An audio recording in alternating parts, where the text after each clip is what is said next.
Yep, there was K. Yochanan, part 24.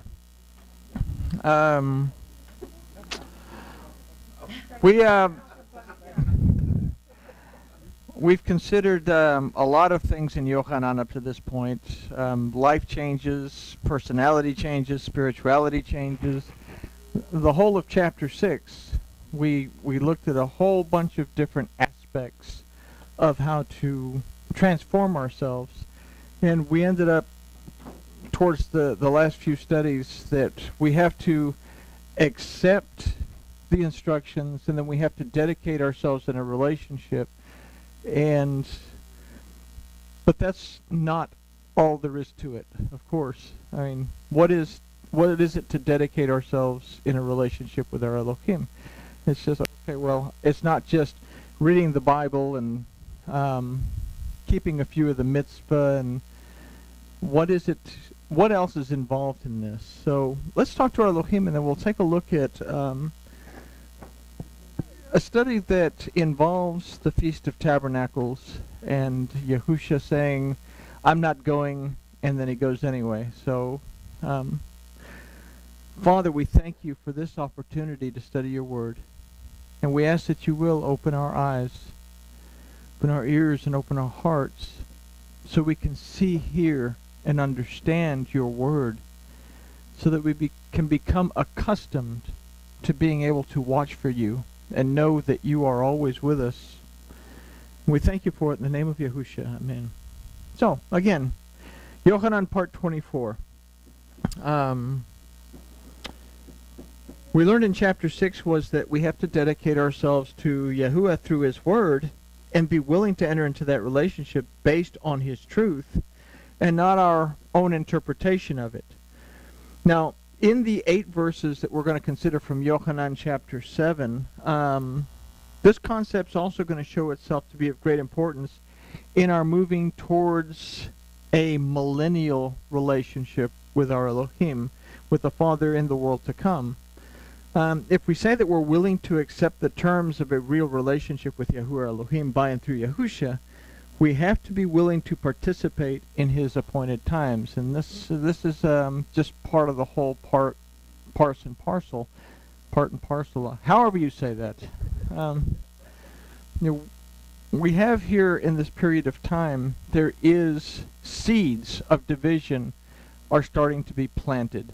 We've said that Judaism is going this way. What is becoming the church is going this way. And here's this little Yochanan community that is still following what John was teaching, what he learned from Yahusha, that's being torn in two directions.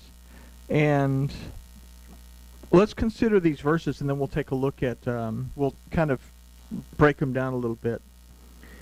But this is, again, chapter 7, 1 through 8. And after these things, Yahusha walked in Galilee, for he would not walk in Judea because the Yehudim sought to kill him. So in chapter 6, we have him going to Jerusalem, then back to Galilee, then back to Jerusalem, now back to Galilee. Now the feast of the Yehudim, and that's something that should ring out. The feast of the Yehudim, the feast of tabernacles, was at hand. We should ask, is it a feast of the Yehudim? Is it a feast of the Jews, or is this a feast of Yahuwah? So his brethren therefore said to him, Depart from here and go into Judea, so that your Talmudim may also behold your works. For no man does anything in secret, and himself seeks to be known openly. If you do these things, manifest yourself to the world. And this can take us back to Yahusha's little encounter with the Satan in the desert. It says, if you be who you say you are, turn these stones to bread, or if you be who you think you are. But here his brothers are saying the same thing that the Satan had said to him. If you do these things, manifest yourself to the world. Then verse 5, for even his brethren did not believe in him. Yahusha therefore said to them, My time has not yet come, but your time is always ready. Okay.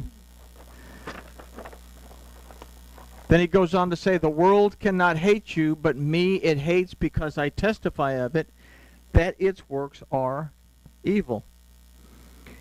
You go up to the feast. I am not going up to this feast because my time is not yet fulfilled. So we have to ask ourselves, is this a fact?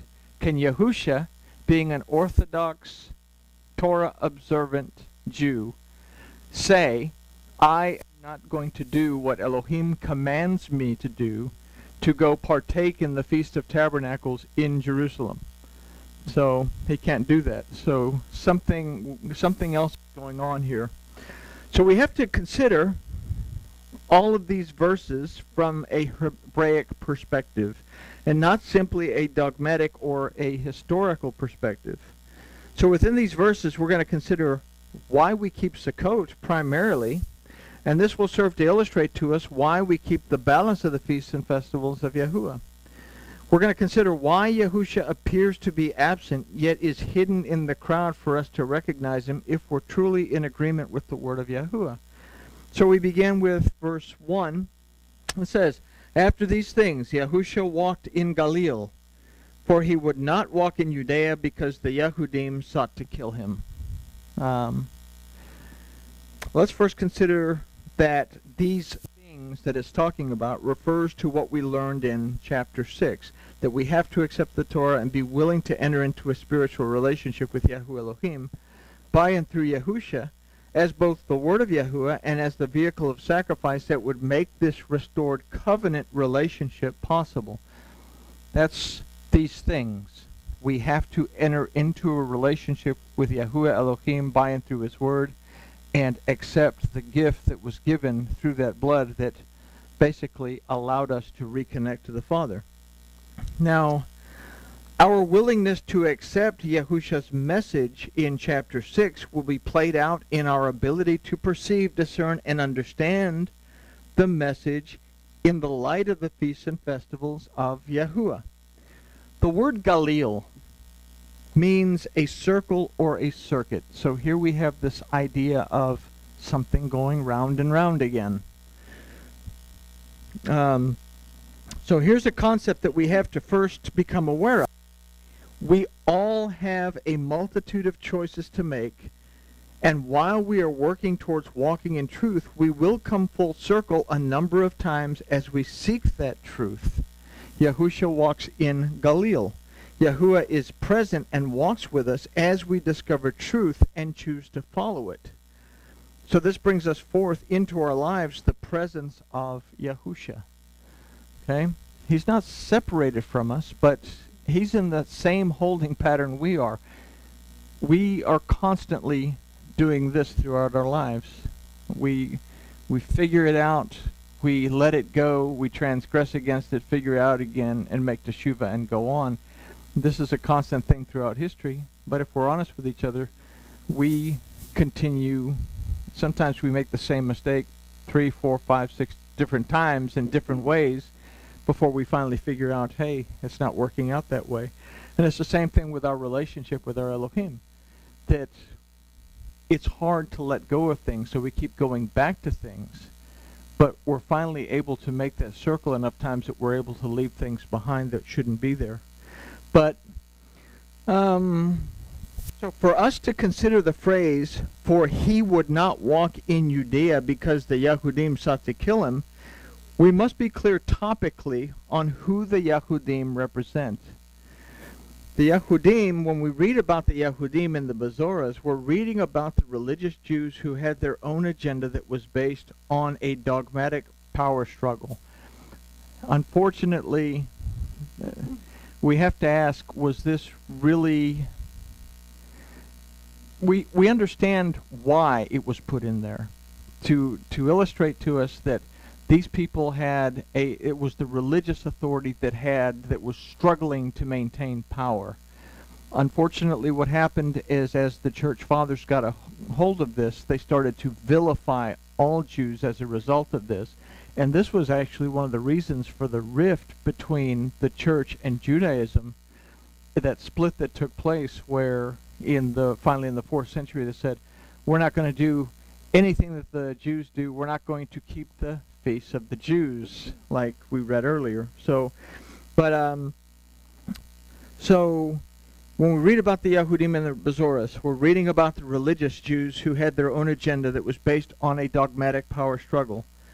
We have the Pharisees on one side that walked with the halakha, the Sadducees that said, no, your halakha, your what would become Talmudic mumbo-jumbo is not take precedence. The Torah takes precedence. And so Jerusalem, in the province of Judea, was the breeding ground of dogma, tradition, and the bondage that was attached to both. Now this is history, but within this religious political culture we find understanding to these verses and the life application that we must become clear on. Yahusha would not walk in Judea.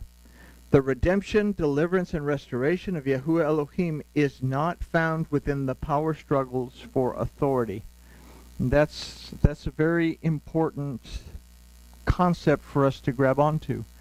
Redemption, deliverance, restoration of Yahuwah Elohim is not going to be found within our dogmatic power struggles. My religion's better than your religion, and we believe this. My church has a bowling alley, yours doesn't, kind of thing. I had to throw that in. So if this concept is clear, hopefully, is it clear? Hopefully? Okay. Then we can understand that it is false dogma and tradition that is out of agreement and out of character with the word of Yahuwah that seeks to kill it. Okay? We have dogma that exists, doctrine that exists. When you present a truth, it's going to be attacked because it goes contrary to that dogma, regardless of how well you can prove it within the Torah. Okay? Now the word used for kill in this verse is actually hareg, that more than kill, it means to murder and to utterly destroy by premeditation. So you plan on killing it. You hear it out, but then you start to find ways to incriminate it so that you can actually destroy a truth by injecting it with enough falsehoods to make it seem like a falsehood in and of itself. Does that make sense? Okay. So it is to be intentionally and knowingly kill or destroy something. By the time that Yochanan wrote his Bezorah, the synagogue and the birthing church were both seeking ways to silence what was known as the cult or the sect of the Netzarim.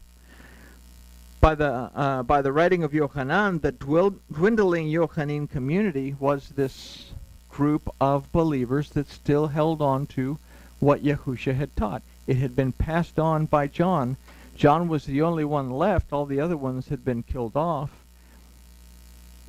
And now we have people, church fathers, that are starting to rise up, that are bringing in Greco-Roman dogma and adding deities into the mix. And you have Marcion will be coming up, and then Valentinus, what's called the Monantists, that are going to be forming, all these Gnostic type people that are going to be teaching a totally different type of religion altogether. It was banned as heretical, but just because it was banned as being heresy doesn't mean that some of it didn't get absorbed into the mix of things. So that's where we are in a lot of this kind of stuff. So the church had begun to use the term the feasts of the Yehudim instead of the feasts of Yahuwah. Well, I got to do a better job at spell checking. So in 100 CE, there was still no solid distinction between Jewish believers and Christian believers. You couldn't really tell the difference yet, but the seeds had already started to be planted to separate them. The seeds of division had been planted, and the tares were beginning to grow amongst the wheat. Okay?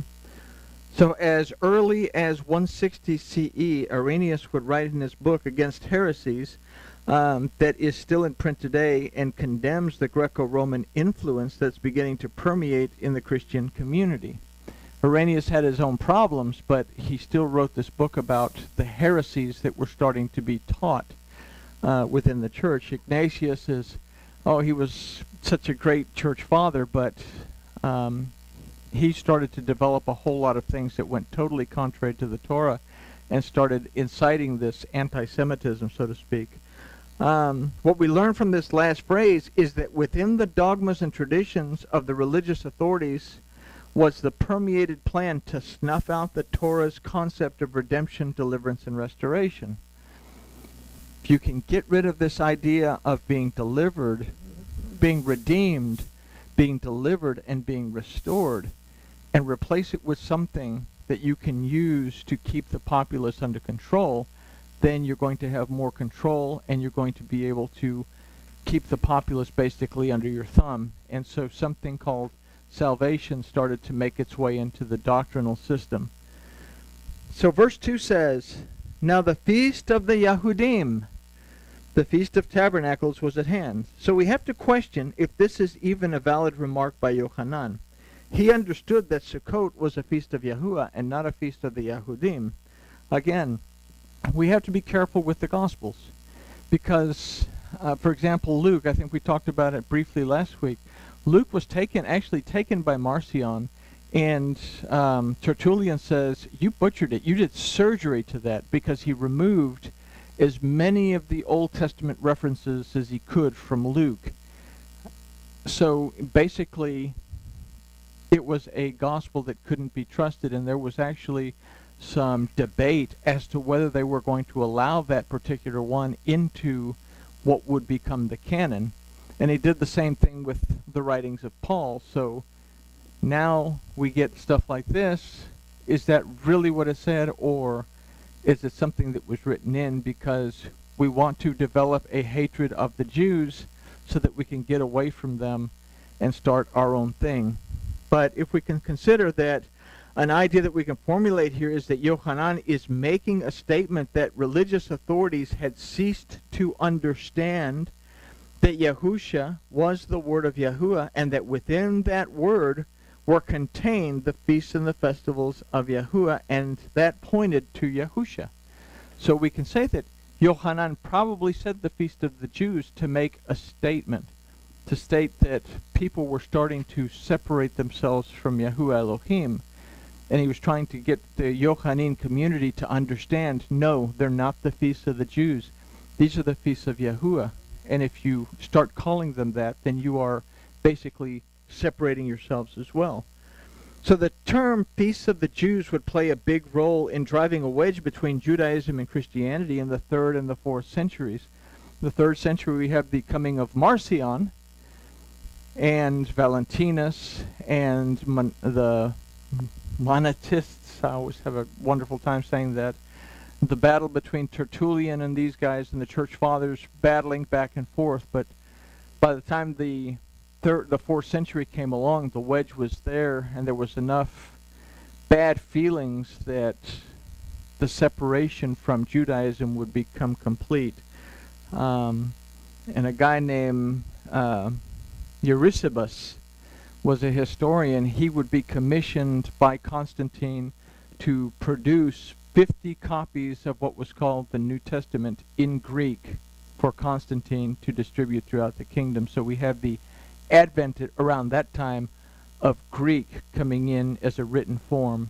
Not the primacy that a lot of Greek primicists want to say, well, it existed all along. It didn't start until about the 4th century with Constantine. So, let's see. Just as the wedge had been driven between Yisrael and Yehuda during the times of the prophets after the death of Shlomo or Solomon, the house of Israel did not wish to participate in the belief system of the house of Yehuda, failing to recognize that it was the instruction of Yahuwah. This verse illustrates for us a helical time pattern in the Torah and how events reoccur over and over throughout the age of the Adam. So a consideration that we have to keep in mind is that Yahusha said that the kingdom of Elohim was at hand. The Feast of Tabernacles, more than any other feast, represents the world to come. It represents the restoration of the Adam back to the Garden of Eden. It was a time in history where the Yahudim were required to go to Jerusalem, but in the previous verse we find that Yahusha was not going to go. So as an Orthodox Torah-observant Jew, Yahusha would have absolutely went to Jerusalem for the Feast of Tabernacles. It was commanded in the Torah to do so. So this forces us to look at a spiritual significance to this particular verse. Doing so, we have to ask, is it possible that the redemption, deliverance, and restoration of Yahuwah Elohim will not come or be found within a religious system that denies his feasts and festivals? Okay? So let's consider verse 3. His brethren, therefore, said to him, Depart from here and go into Judea, so that your Talmudim may also behold your works. It should actually say your works that you do, but we'll go with that. So the word for his brethren in this verse is achaiv. This word means brothers, but it also means having a resemblance of something. So we're going to find in verse 5 that even his brothers did not believe. And this will allow us to consider a concept that a false belief system can try to place redemption, deliverance, and restoration somewhere that it does not belong. They were saying, go to Judea. But there's a separation from Elohim taking place. Is that redemption going to go? So we have false dogma that says, yes, it's going to be okay. You can celebrate any way you want. Go back to the Judges that says, and everybody did what was right in their own eyes, right? The doctrine of salvation releases the believer from the responsibility of the Torah, as all that is needed is to believe in Jesus. But this idea is brought to light in the phrase, go into Judea, so that your Talmudim may also believe your works.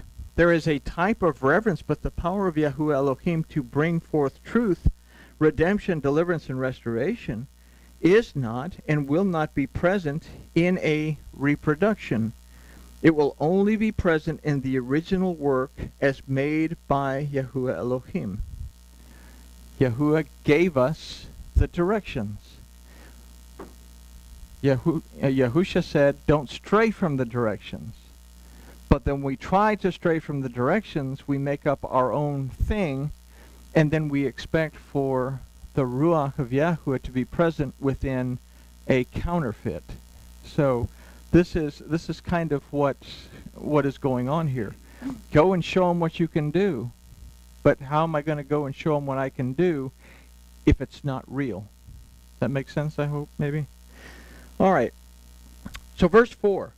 For no man does anything in secret, and himself seeks to be known openly. If you do these things, manifest yourself to the world. They're telling Yahusha, man, you can't just hang out and do this stuff in secret and expect everybody to believe in you. You have to go out there and show them all kinds of signs and wonders for them to believe. But in the phrase, for no one does anything in secret and himself seeks to be known openly, Yahusha's brethren were trying to get him to go into Judea so that he would do his works and become famous. This was their understanding of Yahusha's ministry and success. There was no understanding of the purpose that Yahusha had come to complete, nor was there any understanding of what it was that the Feast of Tabernacles represented. And here is, in this helical loop, we're right back where we were.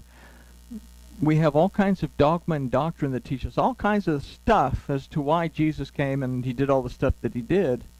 And we focus on the miracles, but we do away with that Old Testament because we don't live by that Old Testament anymore. We're saved by the blood of Jesus at the cross, and we have this New Testament, and that's what we have to follow now. Well, you can't have the New Testament without understanding the Old Testament. And this is what the point that's being missed here is. Go and show them all the stuff that you do. Make yourself famous. So he goes and he was already walking. He was seen as a great healer, but people weren't actually listening to what he had to say. They were coming to him to get healed, not to learn anything, so to speak. Okay. But this same scenario is played out today. Dogma has created a reason for the coming of and the death of Jesus, and the feasts and the festivals of Yahuwah have been forgotten, much less understood. In the phrase, if you do these things, manifest yourself to the world, we can consider that Yahusha's brethren were convinced that only in the signs and wonders that Yahusha would perform would he become known and famous in Judea. We're looking at things from a topical point of view. We're not understanding the spiritual point of view. If you ask most people in the Christian world today about the Feast of Tabernacles or about Rosh Hashanah, we can just use Rosh Hashanah, much less Yom Teruah or Yom Kippur. They're going to look at you like you have a third head. Some of them will know. Most of them will not have a clue because it doesn't have anything to do with Easter or Christmas or the other holidays that have become the rule and not the exception. They have a form of reverence, but they deny the power of Elohim. The power of Elohim is found within his feasts and festivals. This is where we learn about how we are to act within the kingdom. Anyway, so today, the power of God is shown by people performing miracles. And this is wonderful, but the Torah and the feasts and the festivals, the things that are truly important, are ignored. It would appear that people have become more interested in being entertained than in being redeemed, delivered, and restored. Because after all, once saved, always saved. So I can just, I'm saved by the blood of the Lamb, and I go to church because they have a nice bowling alley and they have bingo every Tuesday night. So that sounds kind of harsh, but Where's that? Huh? Where's that one? Oh, it's go up the street to the left. Okay. Yeah. Got a good coffee bar over here. Okay. Yeah. Yeah, there was one in Arlington I used to like to go to. I'd go in the morning because they had coffee there, and I'd sit in the coffee shop during their service. They had free donuts, but that's terrible. Anyway. Anyway.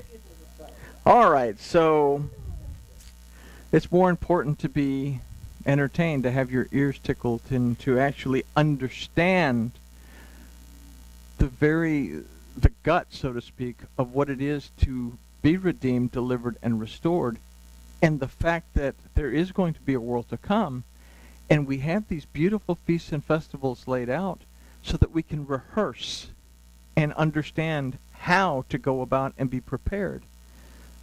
But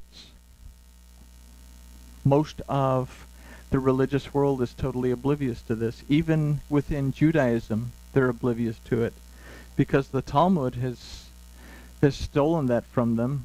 They don't understand it based on what the Torah has to say. I may get in trouble for that, but that's okay. So this is what the world sees. But as we're going to see in the next verse, there's no real belief because there's no true understanding.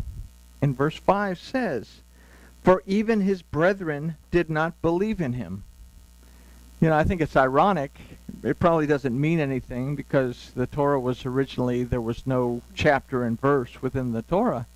But I find this, or chapter and verse within the Bezoras either, but I find it interesting that this falls on the 5th verse of the 7th chapter. The 7 represents the word of Elohim, and the 5 represents our being able to perceive the word of Elohim.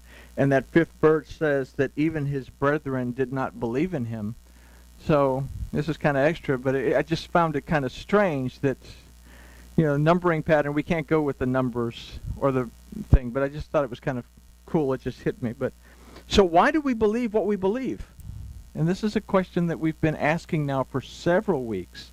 And it's a critical question that's going to play a very important role in verse 6. That says, "Yahusha therefore said to them, My time has not yet come, but your time is always ready." It would almost seem like he's saying, well, it's not up to me to go, but you're welcome to go anytime because, I mean, you can go anytime you want. I can't go yet. The suit's not back from the cleaners or whatever. The time of Yahusha will be complete at the Feast of Tabernacles when the elect is gathered